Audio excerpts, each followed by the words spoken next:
There is a moment in every life when you decide to rise, to stand taller than your fear, to speak louder than your doubt, to chase the vision that sets your soul on fire. This is that moment. And here, we walk it together with stories that awaken, voices that inspire, and truths that set you free. This is Positive Talk with Kevin McDonald, where hope has a voice, and that voice is yours.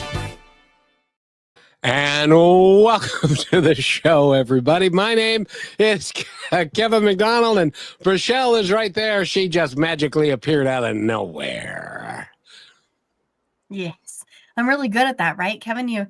You're telling me anything is possible, so I'm getting in touch with it. But we have an amazing guest today that we have such great days, and to have guests like this just kind of brings everything into whole. And it's weird how it all ties up with things that we happen to talk about through the day. And we have Ben Stein here with us today. Go visit his website. It is purposeup.com. He talks about landing your ideal next role. So welcome to the show, Ben. And what exactly does that mean? Well, thank you so much, Kevin and Rochelle, for having me. It's an honor to be on the show. What does it mean to land your ideal next role? It means, how do we help find what it is that lights you up, what it is that you have skills at, and what the market needs to align with maybe not your dream job right away, even though we can go for that, but what is the next best step in your career trajectory to get you to where you ultimately want to go with work that you find purpose in. You know, what's interesting, Ben, is that a lot of folks don't have any earthly idea. You know, when you look at the totality of our life, we go to high school, and then if we go to college, and then we get out of college, and then we go get a job in the chosen field, and we may decide we like it, and we may decide we don't, and then we end up going and getting another job, and then we test that out for a while, and then it may not be exactly what we want, but we have no earthly idea how to get there. So it really is important for people to have a resource and somebody who can ask the appropriate questions about, okay, so what is it that you really want to do, and then to go about and setting up a roadmap, if you will, so that, like, if Rochelle's in Salt Lake City, and then if you want to get to Seattle, you can't pull up the map to San Jose because it doesn't work. But so you help people put a roadmap together and to help them help themselves. Would that be fair? Yeah, that's 100% fair. And purpose can seem like this big, heavy topic. And over our lives, our purpose evolves, and it also is situational. So you could have certain purpose in being a parent or a partner or a son, or there's different facets to it. And so we're just talking about jobs right now. And what I do with my clients is figure out, okay, what is it that you enjoy doing? Where do you find flow? Where do you find meaning? And I believe there's an element of service as well, in terms of finding work that meets that criteria, that I can also pay you what you need to get paid in this world. So it's about aligning all of those and helping people walk a more purposeful path. One of the things that I struggled with, so when I was getting out of college, I was optimizing for what would be a cool job. And so I started in television production and documentary production. And those were fun, and I learned a lot. And I believe that every step builds along the way. So I don't think I was struggling with purpose at that point, but optimizing for cool and fun stopped working after a while. And I really had to revisit my values. I had to revisit what was important to me and get clear on that. And I'll also rewind a bit. I was kind of a hot mess as well. So coming out of college and through my teenage years, through my late 20s, I was drinking too much. I was smoking too much pot. my coping mechanisms from my teenage years, having not dealt with stuff from growing up, because we all have healing to do. And that's actually pillar number one in the book that I've released that I'll talk about. We need to help heal ourselves first to get in touch with what's really important to us. And what I found in the first part of my journey was that I was numbing myself with marijuana and alcohol mostly, and I wasn't listening to what was internal to me. And eventually that stopped working and led to a dark night of the soul. So I think first the symptoms are numbing ourselves, whether it's food, alcohol, scrolling, etc. If you're doing too much of that, that's usually a signpost that you're not on the right path. And what I do, and I love this quote from Gandhi, is when what you say, do, and think are all in alignment, that's when you have harmony. And that's what leads to happiness. And I help people walk that path. And there's several steps to take on that journey. So I know I just said a whole lot there, but I'll pause for a second and let you guys chime in. Brashel, go ahead. Yeah, well, honestly, I'm thinking, as you said, the last part of what you were saying was all of that coming into harmony, right? We learned so much about, oh, we got to balance this and balance that and everything else to be balanced. But as you said, you've learned to understand that things change and we have to learn to adapt and we have to be open with ourselves. Okay, well, I was once there. Now I'm here. I'm going there, and be open to being that authentic self. So how do you help people kind of gauge the bridge to say, hey, you don't necessarily need everything to be balanced, right? It's not everything is 50-50 or 0-100, but to have harmony in what you're doing and be able to flow with it. Is that something that the people you work with struggle more or are easy to understand as you work with them?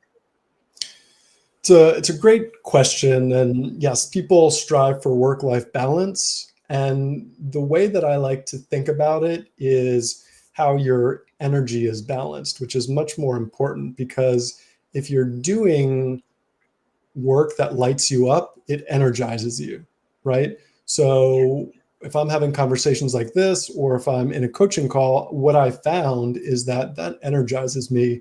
But if I'm sitting under fluorescent lights and I'm in front of a spreadsheet, that zaps my energy.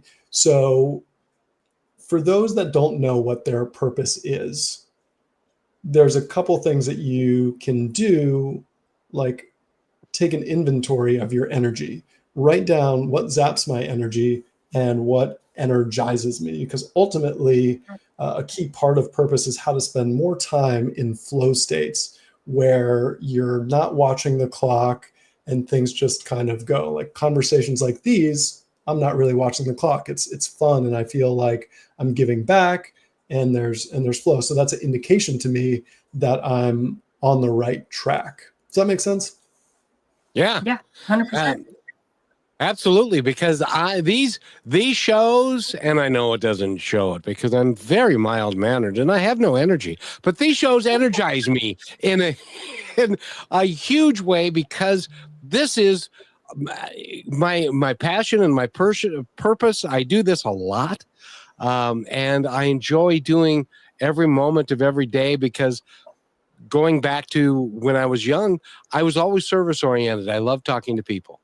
And this is just an extension of that, an extension of what I did. I was an actor and was in restaurants and all that kind of stuff.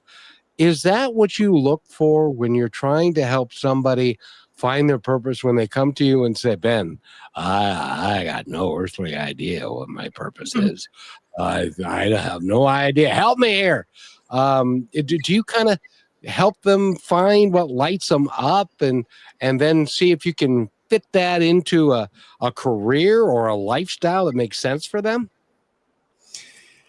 Yeah, often when people come to me, it's a little bit more pragmatic.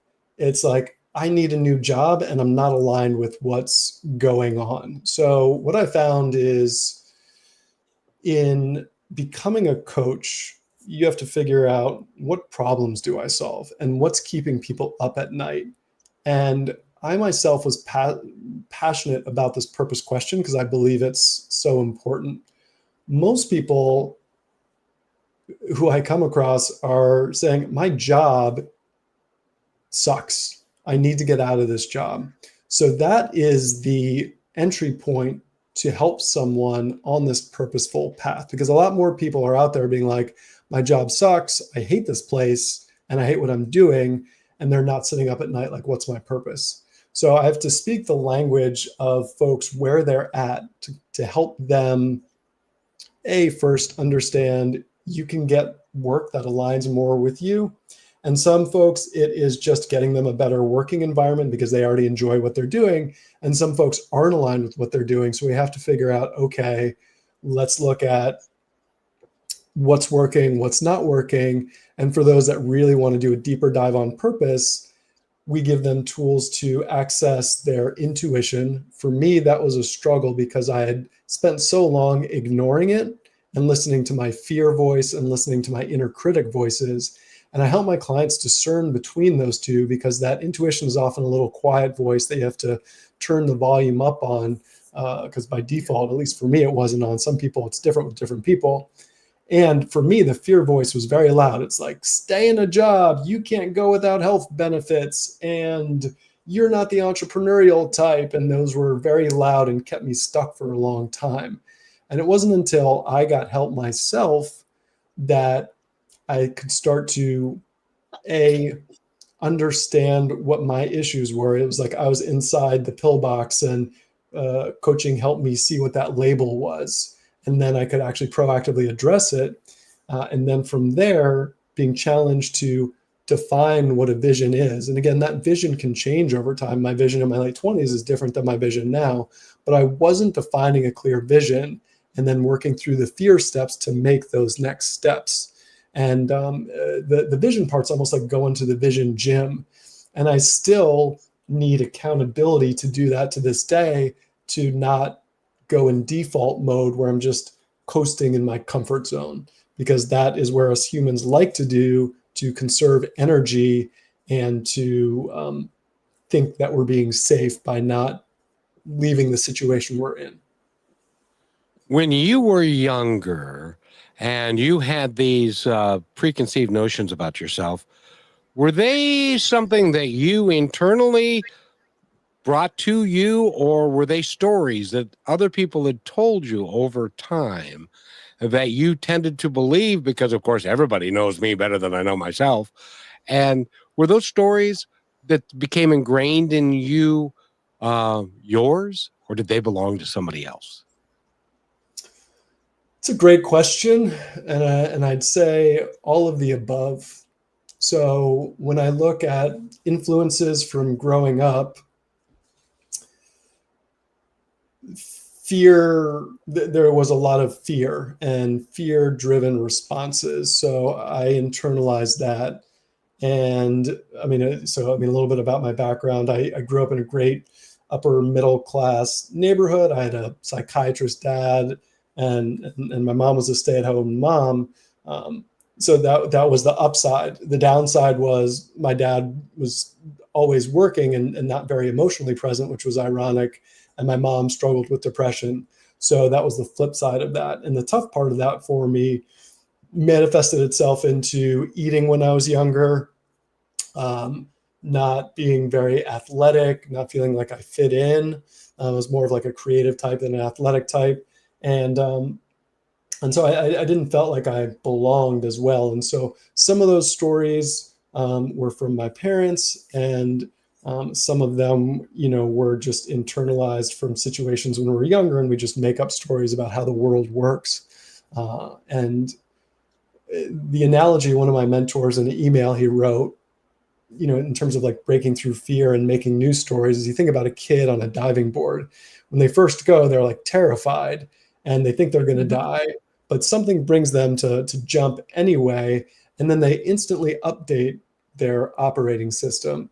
And I think that's what I needed with coaching, to that push off the diving board. And that's what I do with my clients, is to help them update these beliefs and operating systems, and help them with the courage to go for those things that they want, because fear is often that signpost of where we should be going. And if we ignore it, Carl Jung says what we resist persists, and not only persists, but gets worse.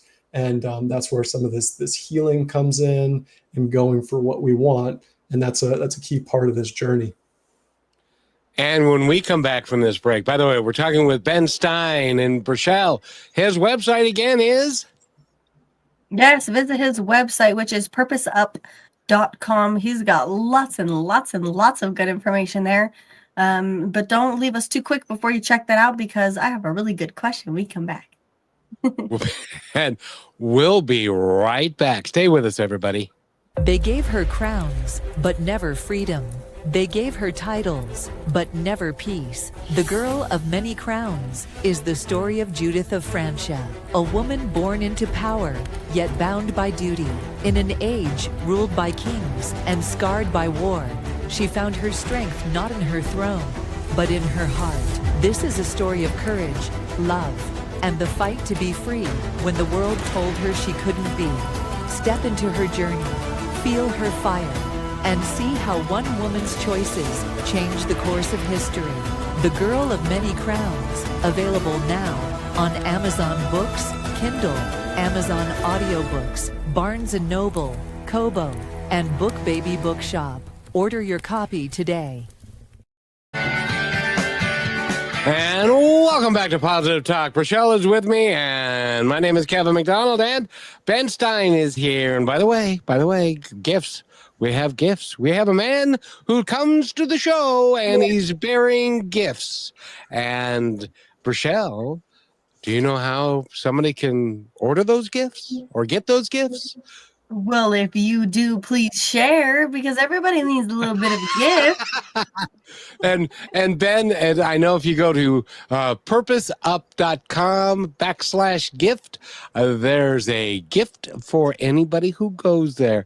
Can you give us a peek under the blanket? What's the gift, and is it $1 million? It is not $1 million, but it can help one make $1 million. So it is a toolkit to help with the job search process.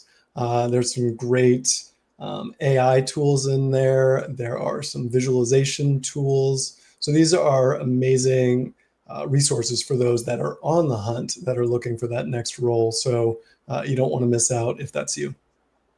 Very good. Again, that is www.purposeup.com.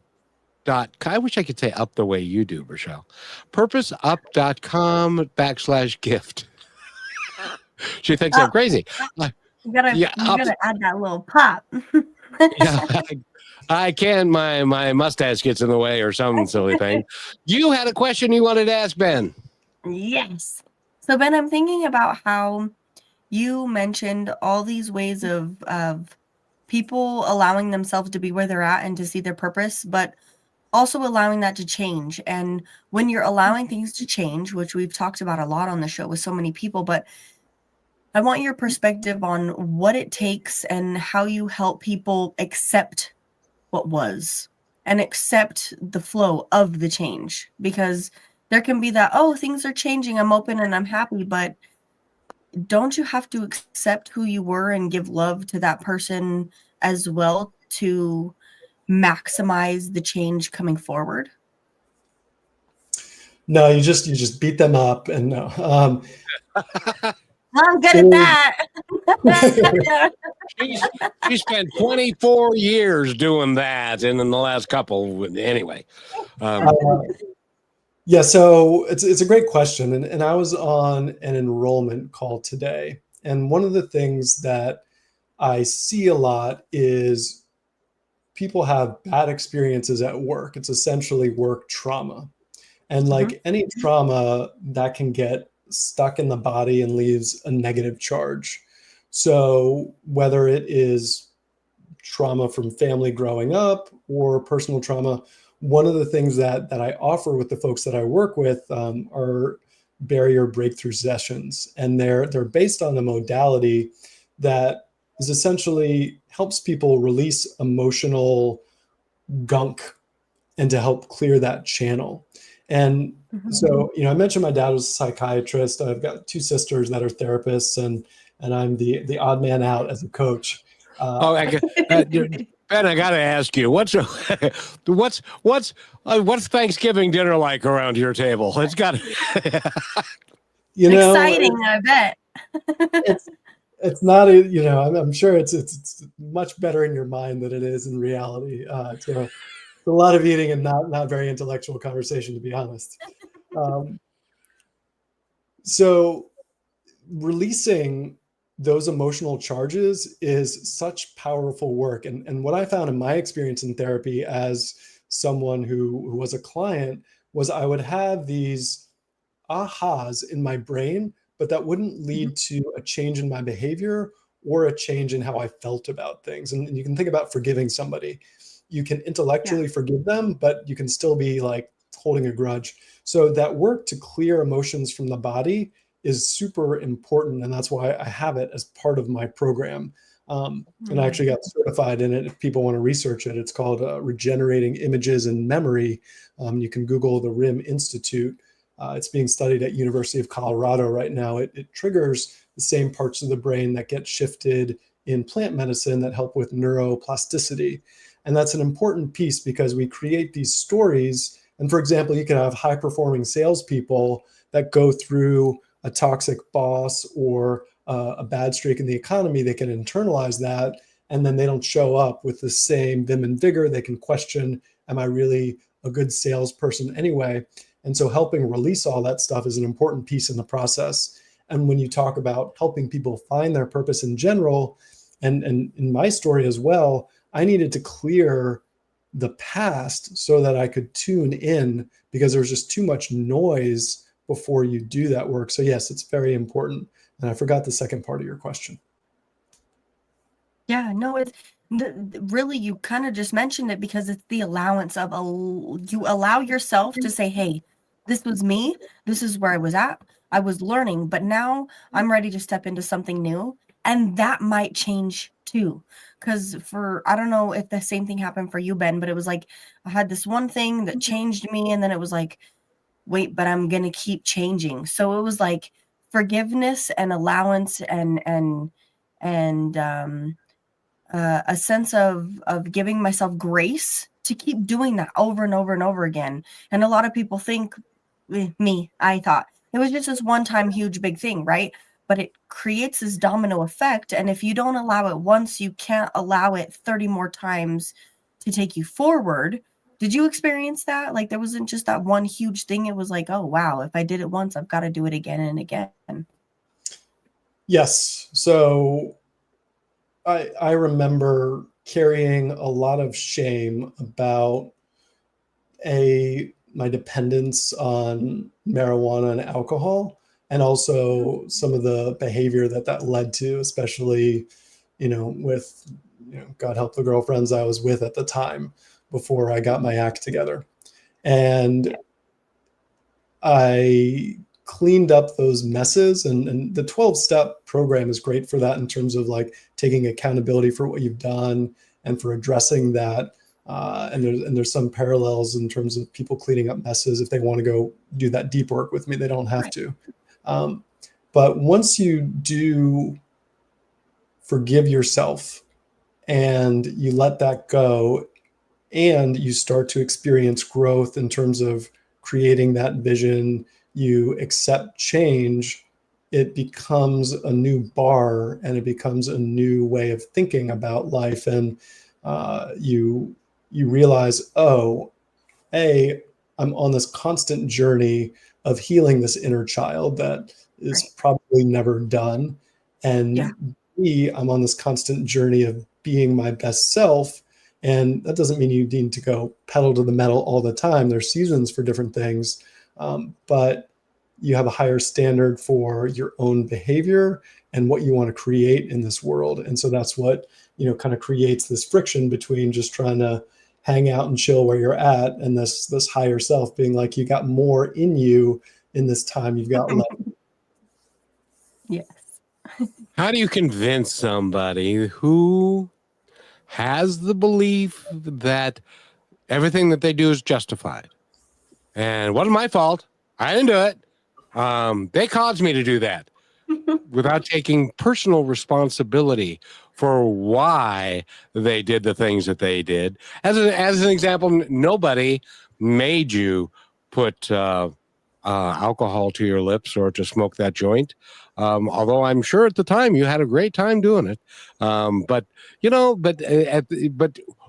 how do you help somebody become more self-reflective on who they are and how their actions have impacted another that's going to impact everything about their life, in their job, in their relationships, and everything? Because there are people that are like that. How do you help them, or can you help them? Yeah. That's a great question, and there's varying degrees of that victim mentality versus, the other end of the spectrum. And the way that I see it is a responsible mentality. And that doesn't mean that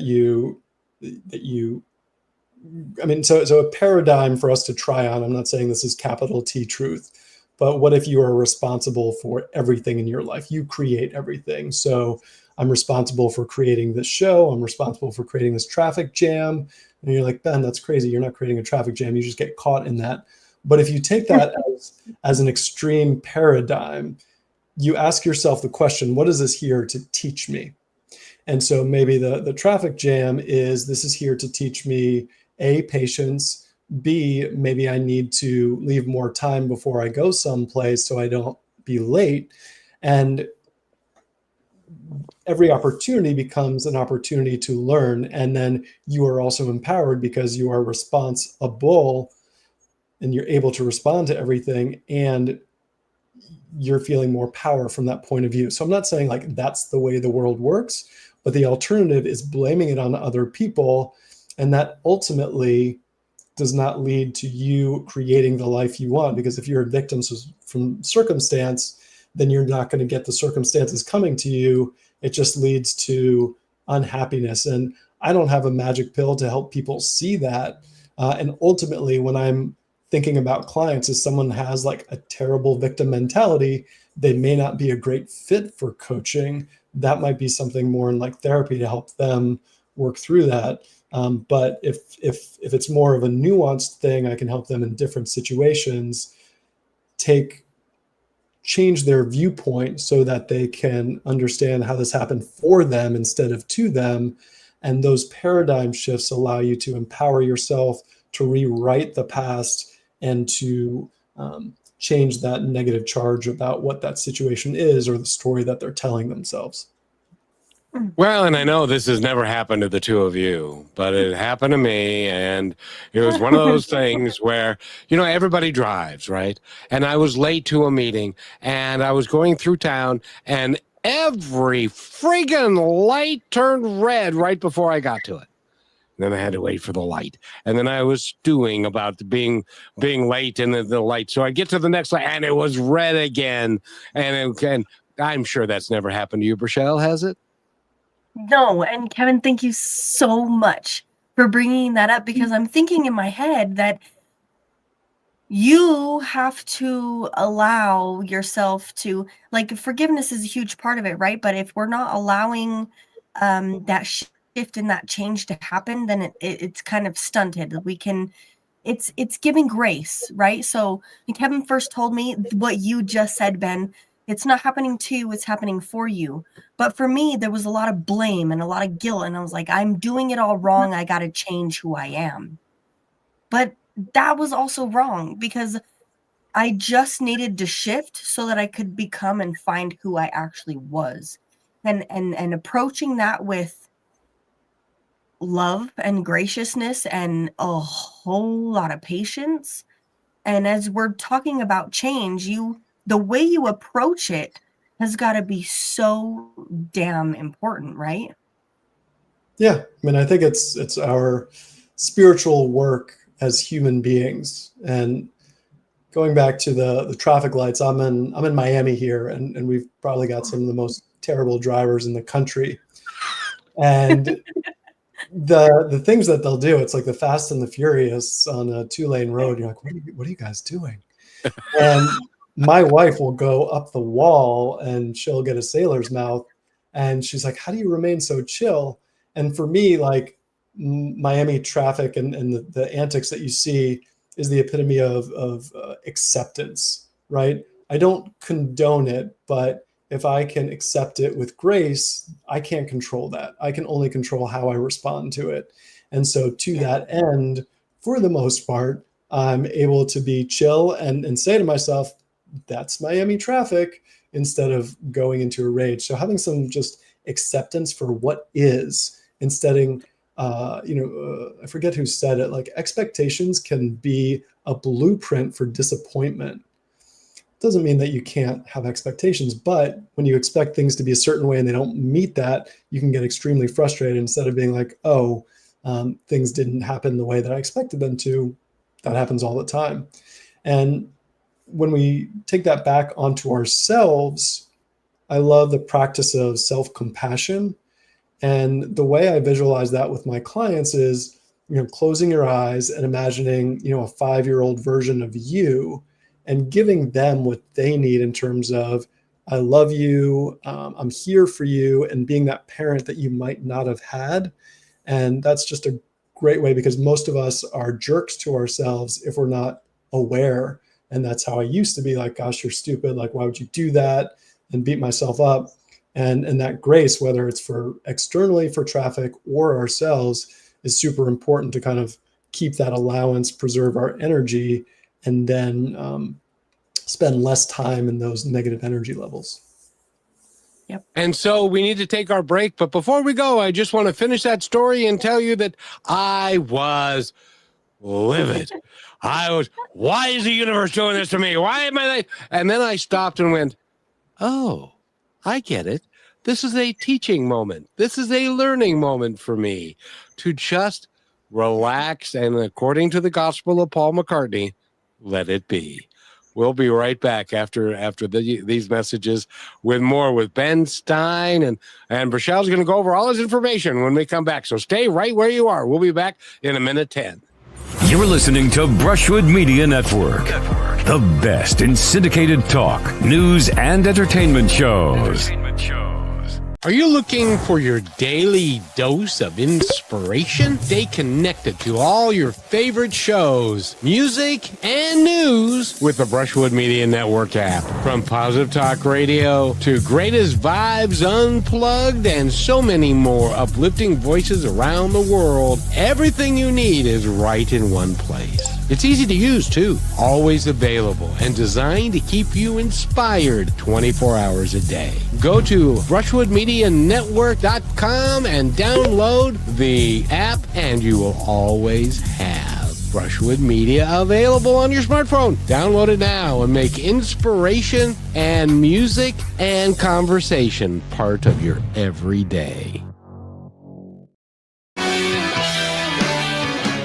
And welcome back to Positive Talk. My name is Kevin McDonald, and I think Brachelle's still here. Brachelle? Yes, I'm still here. I'm blowing my nose because I thought that wasn't the cutest thing to do on camera. But Kevin, what you were just saying, I'm gonna wait to blow my nose because I have to finish this thought. Kevin taught me, Ben, that it's not just the allowance, but when you have that energy space in you, that's what you're giving. So that's what you're receiving. When you work with people, as Kevin just said, I fought and I pushed against this and I was angry, and that's all I was getting in return. So you've got to understand that, right? Like what you started to put out is what you were receiving, and how you did have control of that, but it also maybe gave you a sense of understanding that you did have control. And was that relieving? So it's a good question, and essentially the frequency that you put out in the world is what you're tuned into and what you end up receiving.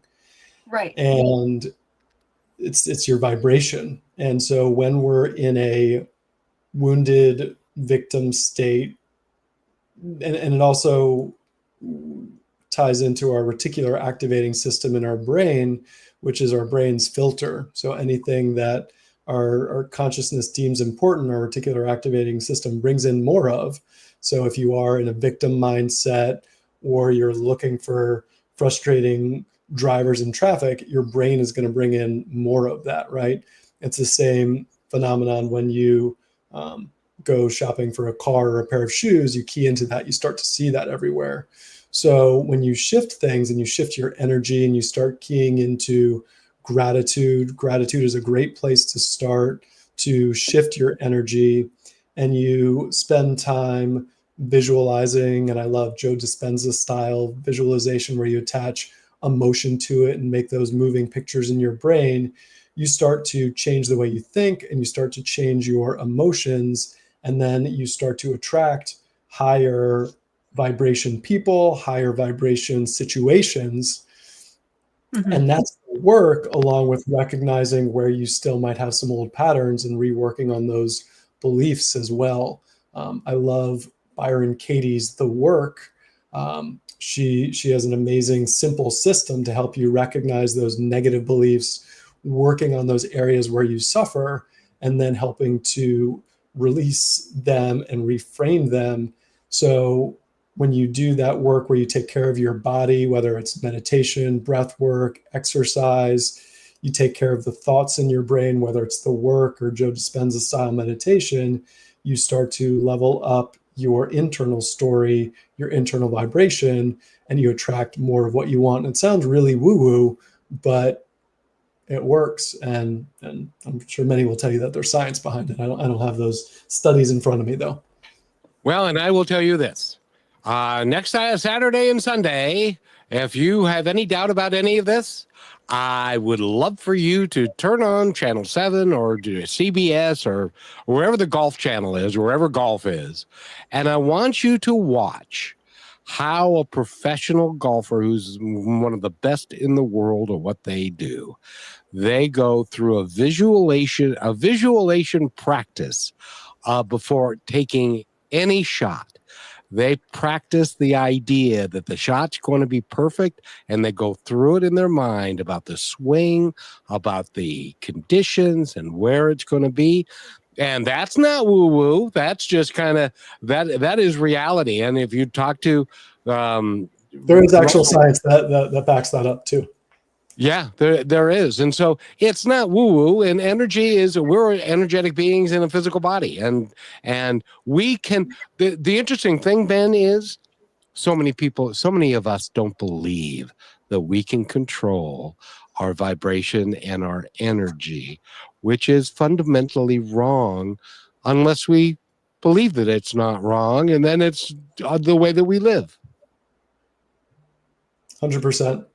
And that's been an important part of my journey. And I want to talk about two things. One is when I start working with my clients, I give them a questionnaire about other areas of their life. And I'm not going to coach them on every area, but if there are any energy zaps, whether it's a relationship or diet or exercise, we need to address that energy drain so that they can, for their work and job search process and purpose seeking process, show up as their best.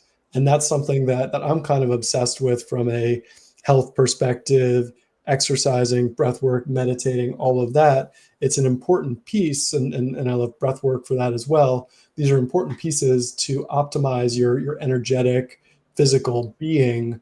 I did some breath work before the show today to ground myself, get rid of some of that kind of crazy brain energy and like relax it back down.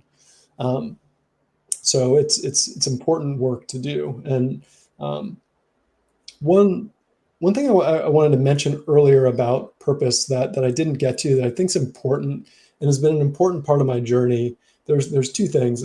One is finding mentorship along the way. I was really unhappy and I tried to figure it out on my own. And I had this kind of lone wolf mentality. I was even downloading Tony Robbins off LimeWire back in the day. That kind of dates me. All I need is within me now. And I love Tony Robbins. He's awesome. But I was trying to like put some Band-Aids on wounds. And it wasn't until I actually got help. And it took me as like a guy in his late 20s who was single. Like it took me a while to get help, but I'm proud that I did. And ultimately that unlocked the fact that when you work with somebody, whether it's a therapist or a coach, mentor, they can help you get further faster and they can help you unlock different strategies, different ways of thinking, and expedite your process. And I think that's one of the best secrets, that investing in yourself is one of the best things that you can do. And the second thing that I learned along the way was that I didn't have this parting of the clouds purpose moment, but it was through experimenting with different projects along the way. I didn't just jump off the cliff several times. I experimented with different things, from a podcast. I started the Purpose Up podcast because I wanted to interview people living purpose-led lives, and I had to deal with the doubt of, who am I to be starting a podcast on purpose, and I'm not good at speaking, etc.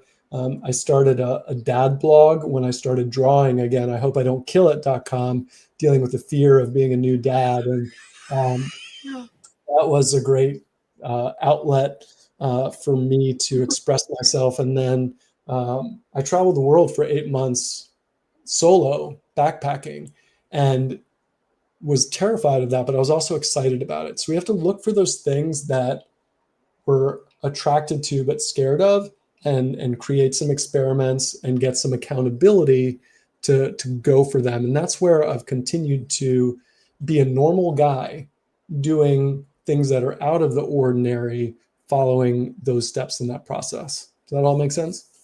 Yeah, except for one little old thing, is you're not a normal guy. No. No, I hate was to a break it guy to you, that- Ben. that You're was- pretty special. I appreciate that, but I was a guy who was stuck dealing with substances, unhappy in a job that I wasn't fully aligned with. So I think a lot of people can identify that from an ordinary perspective, and found some great mentors and some great tools and strategies, and in the process found a way that I could give back as well, that I'm really grateful for. And Ben, I'm here to tell you that from my experience and everything that I know, and I feel this deeply in my heart, that this was not by accident. None of this was by accident. Everything and every experience that we all go through along our journey of life is designed for our betterment, to get us to where we really say, and where our heartfelt desires are, to where we can go. And sometimes we don't get there because we don't think we can. And that's why a coach like you is so danged important, because most people have trouble identifying what it is, how they can get there. But since I'm older now, I can look back at the totality of my life and the experiences that I had, and everything good and bad turns out it was all for my benefit. Even the ones that I didn't think were so hot, it was for my benefit over the long term. And now in retrospect, I can look at that. But, go you, the girl in the back, go ahead. Kevin, I might jump outside my own skin right now, because I'm thinking, I always say that Kevin taught me so many things, and he did. And it was that willingness. But Ben, I'm telling you, I want to read this message that I wrote down on this piece of paper, but I want to take it a different direction than I have, that I've shared with people. So I said, if I didn't go through that hell, I wouldn't have seen the heaven I live in. But I also thought, wait, where does that stop? Because you helped me realize something within me that I know other people experience, where it's like, wait, if that heaven exists, is it for me? Do I deserve this? Do I run towards it, or am I going to run away from it? Because there's no way I want to make any of that possible. And as Kevin's talking about this, that's normal, right? Like, if somebody comes to you and they're in the middle of they can see the heaven, they can see the hell, and they're choosing which way to go, to just not have so much judgment on themselves, and they help them realize, like, if you can see the hell, then why aren't you running towards that heaven? But a lot of people think, well, that it's there, but it's not for me. Why is that? I love what Tony Robbins says about this, is that some of our core wounds are that I'm not loved and I'm not worthy. And so sometimes we feel that we don't deserve that great outcome. And, for me, I've had a story. I'm not powerful. I was a quiet kid, and wasn't particularly athletic, and like in my own family unit, I was often kind of marginalized, right? And so, Right. like Kevin was talking about earlier, the gift in all of that is finding my power and finding my voice, and that I've got other gifts that sprang forth from those circumstances. And we all do have, and this is from the the Big Leap, Gay Hendricks. He talks about the upper limit problem, where we all come up against what we think we deserve. And that's a great book as well. So I've done a lot of work on myself, and I still have blocks, and everybody still experiences blocks. I just have more self-awareness around them, and I've got more access to tools to help change those. So it's not like you're done playing the game. It's a continual dialogue that you're spiraling upward, and sometimes you have hiccups. But as long as you continue to play the game and evolve, you get closer to experiencing your potential and expressing your gifts and whatever you were meant to in this lifetime, I believe. Perfectly said. I believe that you are correct, sir. And when we come back, I want to tell you a personal story that involves this very show that I would love to use as an example of maybe how we can change our idea of what we're doing. I don't even know what I just said, but we're going to be right back with Ben Stein. So I'm hoping everyone and somebody's out there going, "What in the hell did he just say? Does he know what he's talking about?" Well, don't I think so. trust him, so that might mean something. He's got a story. There's an open loop there. I want to close it. Yeah. We'll be right Yeah. back. The strength of staying kind from your friends at Positive Talk Radio. Kindness is not weakness. It takes real strength to stay kind in a world that often rewards anger, ego, and control. Being kind means choosing to act from your values, not your wounds. It means showing grace even when no one's watching. But kindness doesn't mean being passive. It doesn't mean letting people take advantage of your time, your energy, or your peace. You can be kind and still say no. You have a soft heart with firm boundaries. The strongest people I know are the ones who choose compassion without losing themselves. They've been hurt. They've been tested. And still, they choose to love and lead and to lift others anyway. Kindness is not about pleasing everybody. It's about honoring who you are and how you treat others, even when it's hard. So stay kind, stay human, and stay strong. And always remember this, be kind to one another because each other's all we've got. And welcome back to Positive Talk with Rochelle. That's her right there. My name is Kevin McDonald, and Ben Stein is here. Ben, I got to ask you, because I said this earlier, and I'm going to say it to you now. You're one of them. And what do I mean by that? Somebody's asking. I mean, you're one of them, the people that are destined to change the world, because you're going to help other people change how they think and what they think they're capable of. And the ripple effect of that with somebody that you're talking about, the work that they do and the job that they have, it affects their home life and their families and their neighbors and their friends. And it can become a really big deal. So, Ben, I want to compliment you. You are one of them. Thank you. I appreciate that.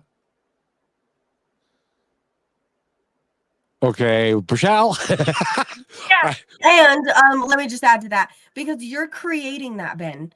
It's like this thing. I looked at myself in the mirror the other day, and I'm just talking, just rambling, right? Like, have you had somebody come to you that's like, Ben, I didn't realize the changes I was making to that point until, like, everybody has those moments, but I don't feel like maybe they're always so big. It's this subtle moment of, oh my God, like, all this work that I've been doing, it's working, and I'm seeing it, and I'm creating it. And for somebody to feel like they're more important than they ever thought was available, but also to feel strong and loving in who they are, right? Because that's the whole point. I correct me if I'm wrong, but the whole way we're helping other people is by giving ourselves all of what Kevin is talking about and seeing it first within.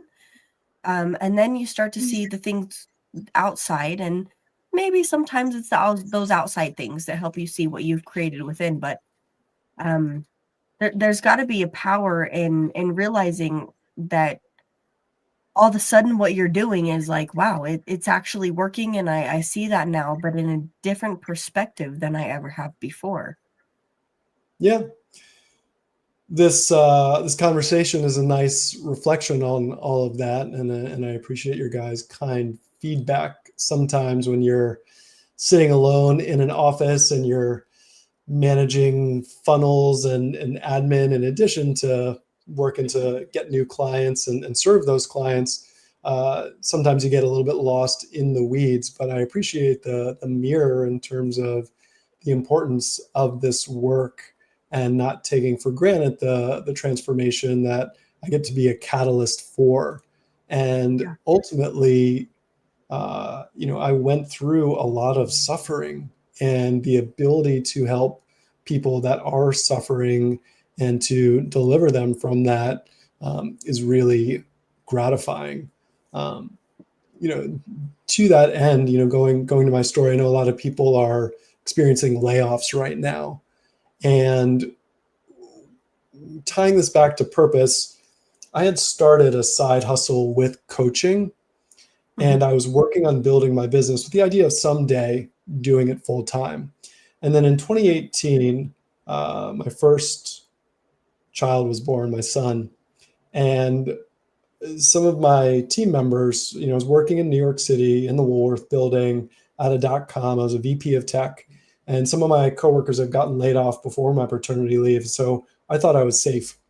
And then I went on paternity leave, and then I got back. And day 2 after paternity leave, I got called into the CEO's office, and I got the news that I was being laid off. So here I was, like a new dad in a very expensive city. And I was terrified.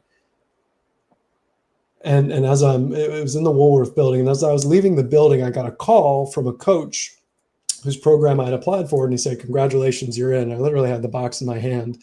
And it was like the sign that's like, okay, I should accelerate this coaching thing. And I made the decision to go full time instead of going for another safe tech job at the time. And it was terrifying. And I also realized that if I didn't take this opportunity now, I might never do it. And I'd regret it on my deathbed if I didn't try. So I knew the odds were stacked against me. And I also knew that I had to try it, or else I wouldn't forgive myself.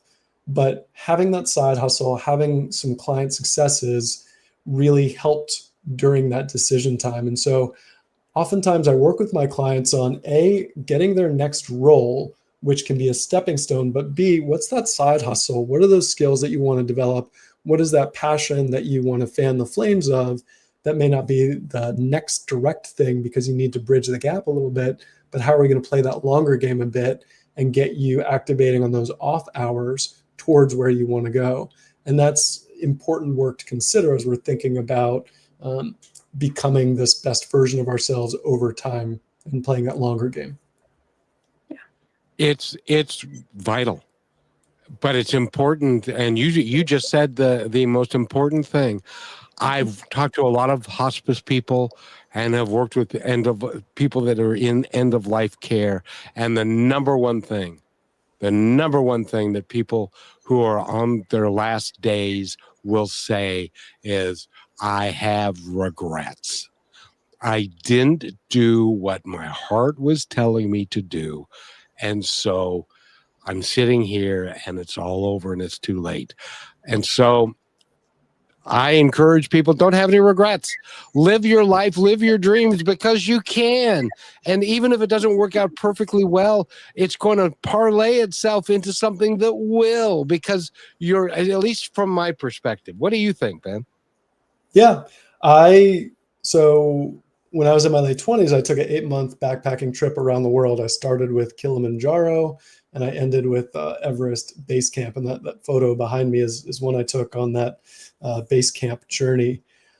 And I had held off on that trip for years because I had the story that this is going to be career suicide, that I'm going to leave, and then people aren't going to want somebody that doesn't have fresh skills, etc. And when I got back from that trip and I was in interviews, people were so psyched to hear those stories, and they wanted someone who was bold, who could figure things out like that, and someone who would bring that type of energy to the team. And so it was actually amazing to speak about in interviews because people were enthralled with some of those stories that I had. So sometimes those biggest fears can be totally unfounded, and oftentimes they are, because our brains are, evolutionarily designed to be worst case scenario machines. So that's part of our work, is to update our software to down regulate some of those physical responses to things and shift our beliefs so that we don't let that amygdala and those fear centers run the show. And Rochelle and I were interviewing somebody yesterday or the day before, and they used a term. I want to run this by you, see what you think. Do you remember what the term was, Rochelle? I think so, but I'm gonna let you say it.